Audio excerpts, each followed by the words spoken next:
ज्या मातेने छत्रपतींच्या पावलांचा स्पर्श अनुभवला, जिथे स्वराज्याची 26 वर्ष साठवलेली आहे, तोरणा जिंकला, रायरेश्वराला शपथ घेतली, रोहिड्यावर पकड मिळवली. पण आता वेळ आहे राजांच्या राजाला भेटण्याची. हा आहे राजगड.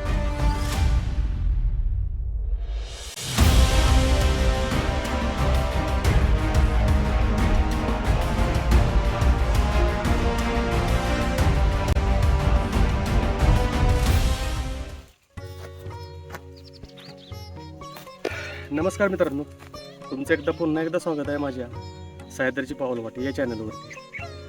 आपण गेली महिना झालं गड सिरीज चालू केलेली आहे. त्याच्यामध्ये पहिल्यांदा आपण रायरेश्वर पाहिला, नंतर रोहिडा किल्ला पाहिला, त्याच्यानंतर तोरणा किल्ला पाहिला. आज आपण आलेलो आहे अशा एका गडावरती जो गड किल्ल्यांचा राजा मानला जातो. होय, तो गड म्हणजे राजगड, जो तुम्हाला माझ्या पाठीमागे दिसत आहे. आज आपण राजगडला ट्रेक करणार आहोत आणि तेथील इतिहास जाणून घेणार आहोत. तर माझ्याबरोबर राहा आणि शेवटपर्यंत व्हिडिओ पहा. मित्रांनो, आता आपण ट्रेकला सुरुवात केलेली आहे. मी गुंजवणी जे गाव आहे गडाच्या पायथ्याला, त्या गावातून ट्रेक करतोय. ही वाट चोर दरवाजा मार्गे किल्ल्यावर जाते. गडावर जायला दुसरा एक रस्ता आहे पाली मार्गे. तिकडून थोड्या पायऱ्या आहेत आणि चढण आहे, एवढे नाही पण आहे. मला रस्ता दाखवतो कसा आहे. हे अशा प्रकारचा रस्ता आहे. जाताना थोडे मोठे मोठे दगड आहेत, पण निसर्गाच्या वातावरणात आल्यावरती एक वेगळाच आनंद जाणवतो.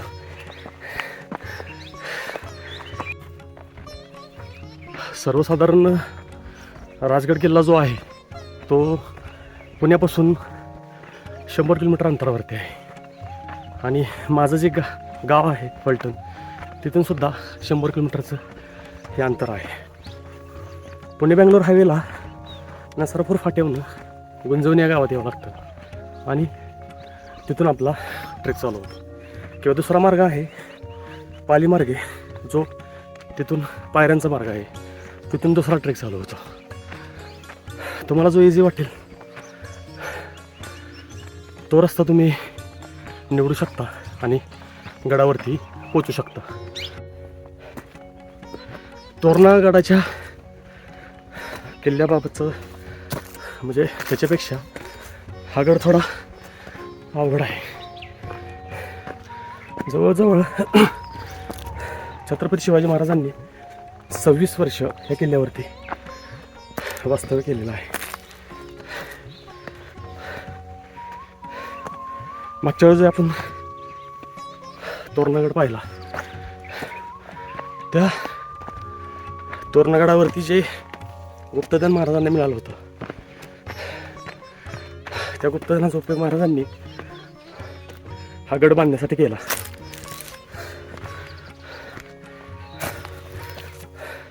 थोडी चढून आल्यानंतर असा काहीसा सपाट भाग आपल्याला दिसतो. दमला तर तुम्ही थांबू शकता. साईडला पूर्ण असं जंगल आहे. हे असं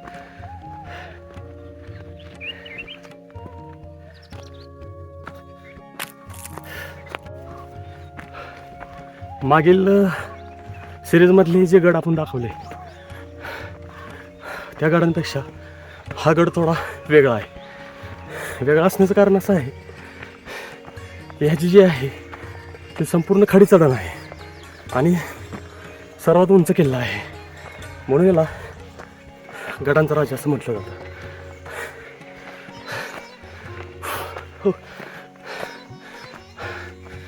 दम लागतो चालताना.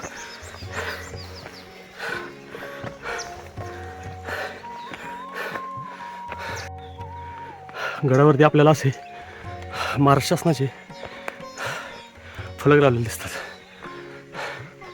थोडा वरच्या टप्प्यात आल्यानंतर हा सुंदर नजारा आपल्याला पाहायला मिळतो. खरंच निसर्ग हा अद्भुत आहे. थोडं जंगल लागलंय.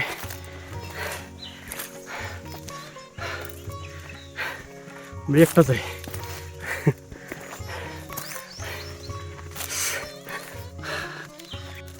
पूर्ण दमछाक होते शरीराची.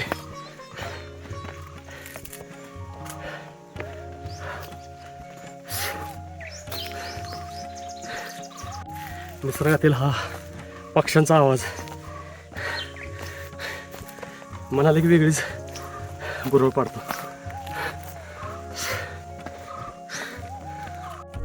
गुंजवणे वाट ही पायऱ्याची नाही, ती दगडधोंड्यांची आहे.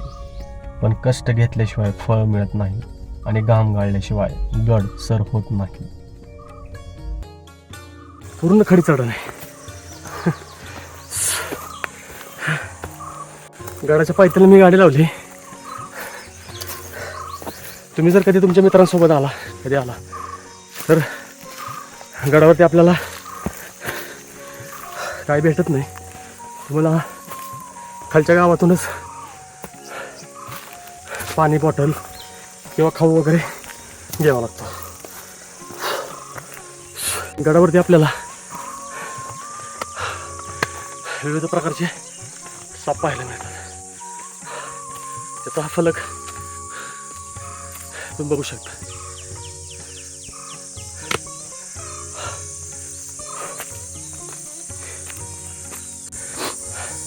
हे करवंद आहेत, अजून पिकले नाहीत, कच्चे आहेत. दिसतंय का?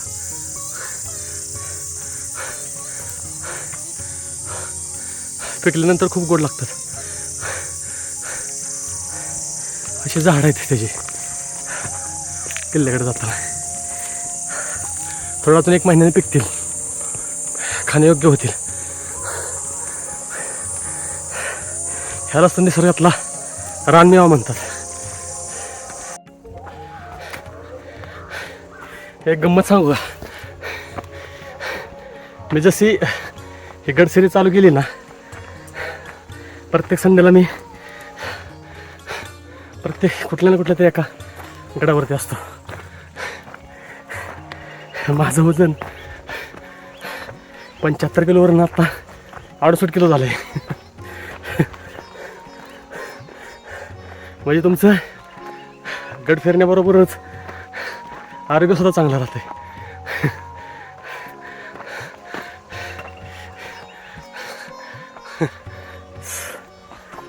आता थोडा सपाट भाग लागला वरती जाताना. हे बघा,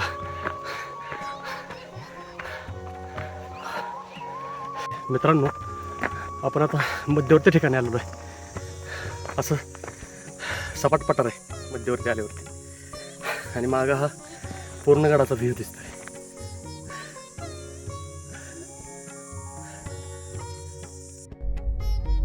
या वाटा फक्त मातीच्या नाहीत, तर इतिहासाच्या साक्षीदार आहेत. याच झाडाझुडपातून कधी काळी स्वराज्याची पावलं पडली असतील. सह्याद्रीचा हा गारवा आणि झाडांची ही सावली आजही त्या पराक्रमाची गाथा सांगते असं वाटतं. अवघे गरजे पंढरपूर, चालला नामाचा गजर. गडावर फिरायला येणाऱ्या लोकांना माझी एकच विनंती आहे की असा कचरा खाली टाकू नका. तो कचरा टाकण्यासाठी असे डस्टबिन दिलेले आहेत, त्याच्यामध्ये टाका. आपल्या गाड्यांचं पावित्र्य आपणच राखलं पाहिजे. मित्रांनो, आत्ता मजा आहे. आत्ता खरी चढण चालू झालेली आहे. तुम्हाला दाखवतो खालचं. हे बघा,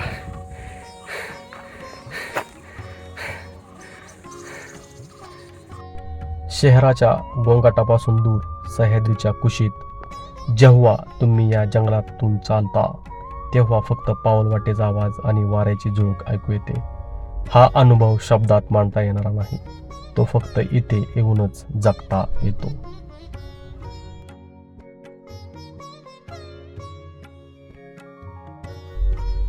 जशी जशी पावलं पुढे पडतात, तसा तसा काळजाचा ठोका वाढतोय. या घनदाट झाडीच्या मागे दडलाय तो दुर्गराज राजगड. प्रत्येक वळणावर एक नवीन कथा दडली आहे. चला अनुभवूया या वाटांना.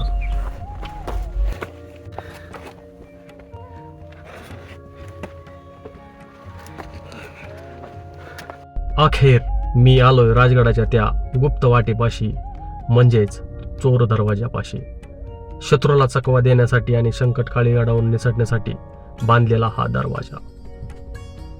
मित्रांनो, आपण आता चोर दरवाजात पोचलेलो आहे. गड चढून वरती आलेलो आहे. तुम्हाला खालचा नजारा दाखवतो. ही अशी चढण आहे.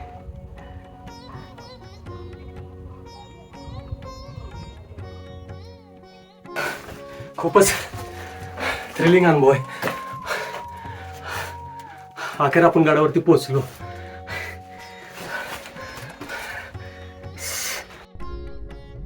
गड चढून आल्यावर जो थकवा जाणवतो तो या पद्मावती तलावाचं नितळ पाणी पाहिलं की क्षणात पळून जातो. गडावरच्या पाण्याचे हे साठे म्हणजेच त्या काळातील नियोजनाचा एक उत्कृष्ट नमुना आहेत. इथला थंडावा आणि ही शांतता मनाला एक वेगळं समाधान देऊन जाते. मित्रांनो, अखेर मी पोचलोय पद्मावती मंदिरात. राजगडावर आल्यावर इथे नतमस्तक झाल्याशिवाय गडफेरी पूर्णच होऊ शकत नाही. या मंदिराच्या गाभाऱ्यात गेल्यावर जे समाधान मिळतं ते शब्दाच्या पलीकडं आहे. चला दर्शन घेऊया आणि पुढच्या प्रवासाला सुरुवात करूया.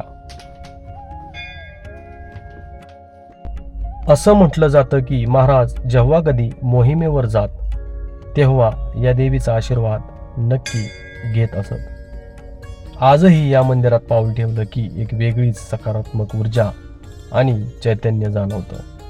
महाराजांच्या राजधानीतील हे एक जागृत देवस्थान आहे.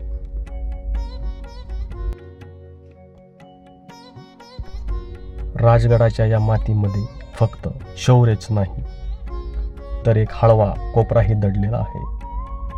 ही आहे स्वराज्य जननी शिवछत्रपतींच्या अर्धांगिनी महाराणी सईबाई साहेब यांची समाधी, ज्यांनी शिवरायांना खंबीर साथ दिली. पण दुर्दैवाने स्वराज्याचं सुवर्ण स्वप्न पूर्ण होताना पाहण्याआधीच त्यांनी या जगाचा निरोप घेतला. इथे आल्यावर मन आपोआप नतमस्तक होतं.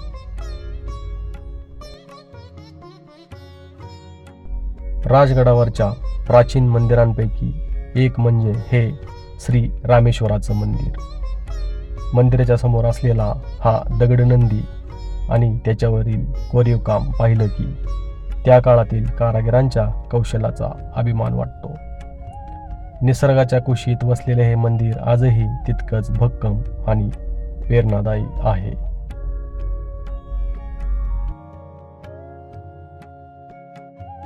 मित्रांनो, ही आहे राजगडाची सदर. कोणत्याही किल्ल्याचं सर्वात महत्त्वाचं ठिकाण म्हणजे तिथली सदर. येथूनच संपूर्ण गडाचं आणि स्वराज्याचं प्रशासन चालवलं जायचं. या पायऱ्यांवरून चालताना अंगावर शहारे येतात, कारण याच वाटेवरून कधी काळी खुद्द महाराज चाललेले असतील. राजवाड्याचे हे अवशेष पाहताना त्या काळातील वैभवाची कल्पना येते. दगडी चौथले, खोल्यांची आखणी आणि मध्यभागी असलेला हा चौक विचार करा. जेव्हा हा राजवाडा पूर्ण स्वरूपात असेल तेव्हा तो किती भव्य दिसत असेल. गडावर फिरताना आपलं लक्ष फक्त मोठ्या वास्तूंकडे जातं, पण या छोट्या छोट्या खुणांकडे बघा.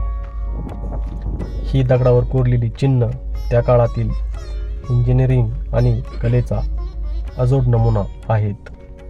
ही चिन्हे म्हणजेच गडांचं रक्षण करणाऱ्या मावळ्यांच्या आणि कारागिरांच्या कौशल्याची स्वाक्षरीच आहे जणू.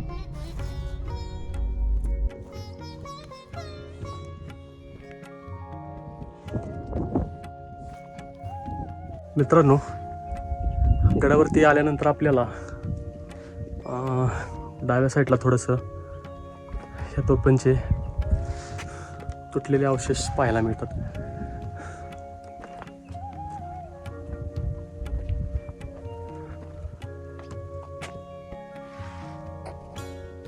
मित्रांनो, आता आपण बाले किल्ल्याकडे चाललेलो आहे. माझ्यासोबत नवीन मित्र आहेत.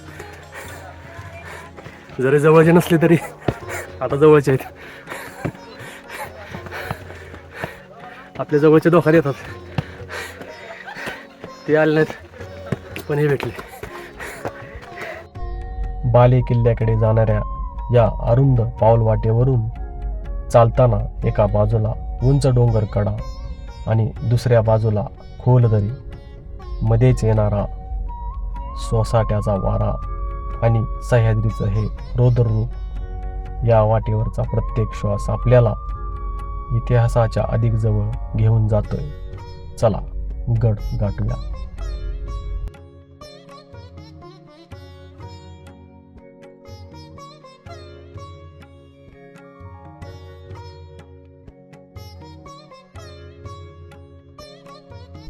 जशी जशी पावलं वर पडतात तसा खालचा पसारा विलोभनीय दिसू लागतो. इथला प्रत्येक टप्पा आपल्याला सांगतो की स्वराज्याचं हे सर्वोच्च शिखर गाठणं सोपं नव्हतं.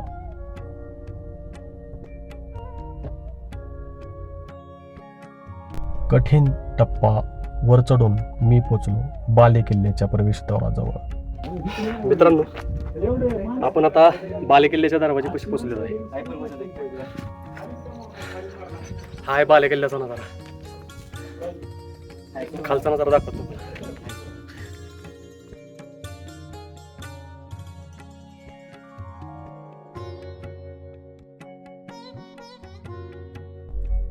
बाले किल्ल्याची ती उभी चढाई पार केल्यावर जेव्हा हा महादरवाजा समोर येतो तेव्हा सगळा थकवा पळून जातो.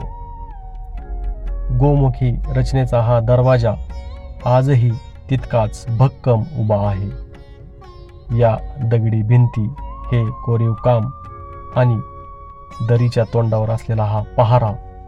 विचार करा, त्या काळी मावळे इथे कसे तैनात असतील.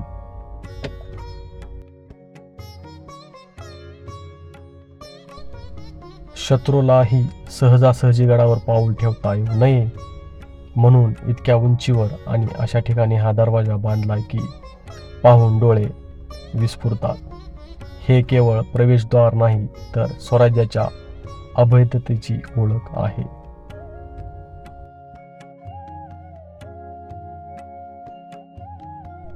बाले किल्ल्याच्या महादरवाजातून आत आल्यावर उजवीकडे न वळता डाव्या हाताला थोडे पुढे गेल्यावर हे छोटेसे जननी मंदिर लागते. गडाच्या सर्वोच्च स्थानी या बाले किल्ल्यावर बसलेली ही देवी जणू या गडाची आणि स्वराज्याची रक्षण करते आहे.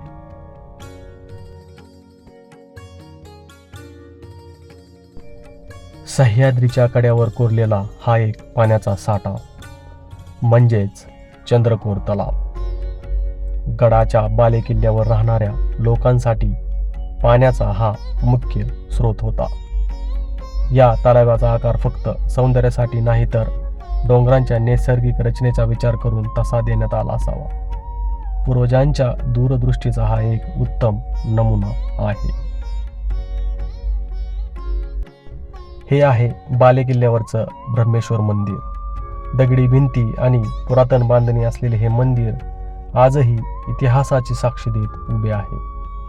येथून जेव्हा आपण सभोवताली पाहतो तेव्हा संपूर्ण पद्मावती माची आणि सुवेळा माची याचा अद्भुत नजारा दिसतो. जणू महादेव स्वतः इथून संपूर्ण स्वराज्यावर लक्ष ठेवून आहेत असं वाटतं.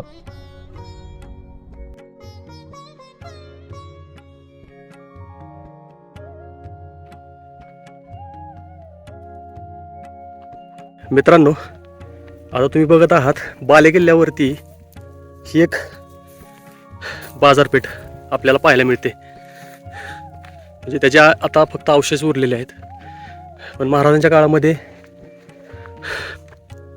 ही बाजारपेठ कशी असेल. मित्रांनो, फायनली आम्ही पोचलोय बाले किल्ल्याच्या राजवाडा अवशेषांपाशी. खालच्या पद्मावती माचीवर एक राजवाडा आहेच, पण बाले किल्ल्यावरचा हा राजवाडा म्हणजेच गडाचा सर्वात सुरक्षित भाग. इथून संपूर्ण राजगडावर आणि सभोवतालच्या किल्ल्यावर लक्ष ठेवता येत असे.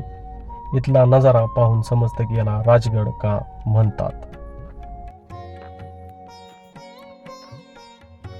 राजवाड्याच्या मागच्या साईडला सुद्धा काही अवशेष आपल्याला पाहायला मिळतात. बाले किल्ल्याची ही तटबंदी पाहताना अंगावर शहारे येतात.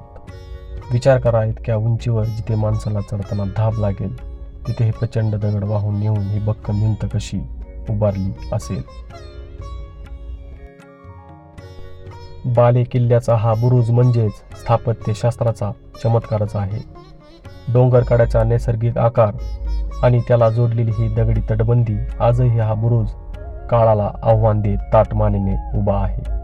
इतक्या उंचीवर वाऱ्याच्या वेगवान प्रवाहापुढे हा डिंब हललेला नाही. आपल्या पूर्वजांच्या कौशल्याचा हा जिवंत पुरावा आहे. मित्रांनो, आता तुम्ही जो नजारा पाहत आहात तो पाहण्याचं भाग्य प्रत्येकाला लाभत नाही. सह्याद्रीची पाऊलवाट आज चक्क ढगांच्या पलीकडे असलेल्या राजगडच्या बाले किल्ल्यावर पोहोचली आहे. या तटबंदीची लांबी आणि उंची पाहूनच समजतं की त्या काळी मावळ्यांनी हे स्वप्न कसं सत्यात उतरवलं असेल.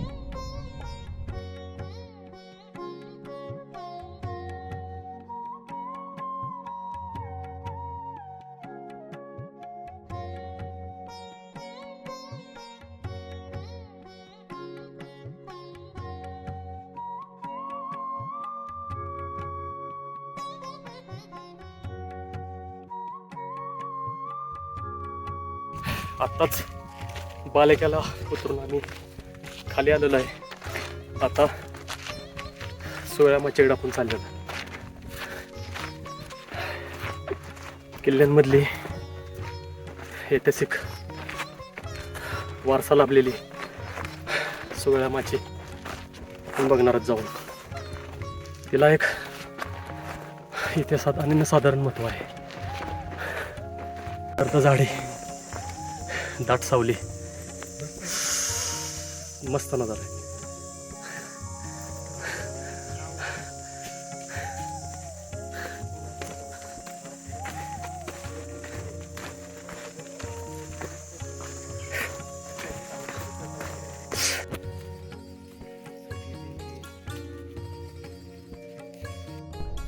मित्रांनो, या बुरुजाला चिलखत बुरुज असे म्हणतात. याला चिलखत बुरुज का म्हणतात असा प्रश्न तुम्हाला पडला असेल. ज्याप्रमाणे युद्धात स्वतःच्या संरक्षणासाठी योद्धा अंगावर चिलखत चढवतो, त्याचप्रमाणे मुख्य बुरुजांच्या संरक्षणासाठी बाहेरून जे दुहेरी बांधकाम केले जाते त्याला चिलखती बुरुज म्हणतात. राजगडाच्या सुवेळा माचीवरचा हा बुरुज आजही पाय रोवून उभा आहे.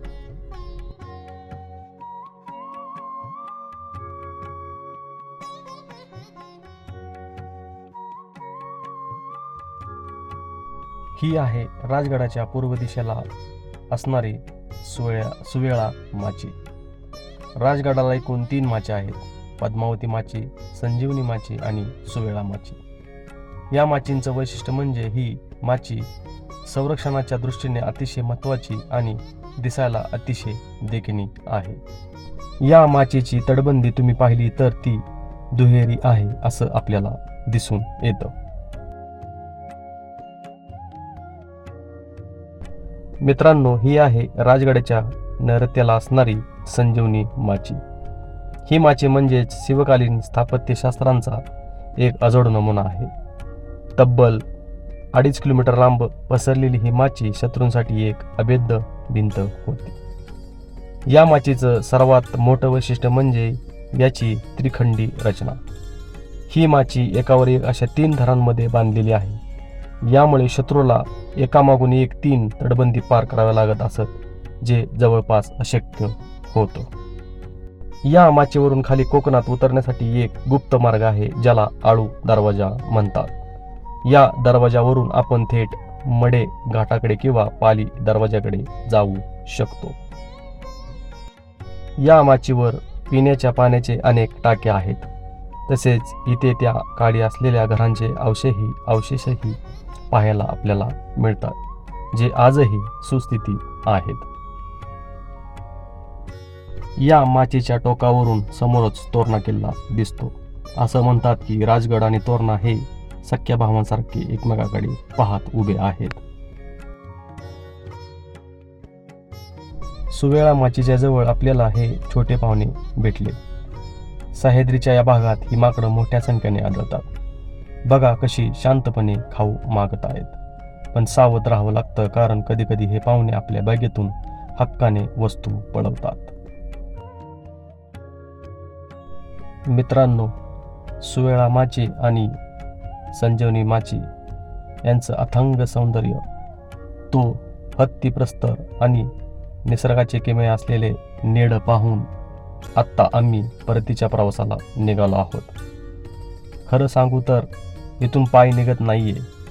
सह्याद्रीच्या कुशीतील हे वैभव डोळ्यात साठवून आता आपण पुन्हा पद्मावती माचीच्या दिशेने चाललोय.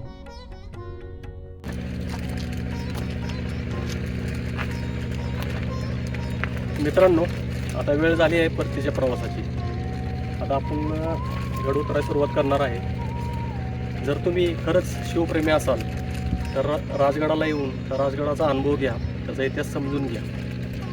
जर तुम्हाला हा व्हिडिओ आवडला असेल तर लाईक करा व्हिडिओला, आणि जो आपला चॅनल आहे त्याला शेअर आणि सबस्क्राईब करायला विसरू नका. चला, पुन्हा भेटूया अशा एकाच बनाट किल्ल्यावरती. तोपर्यंत जय जिजाऊ, जय शिवराय.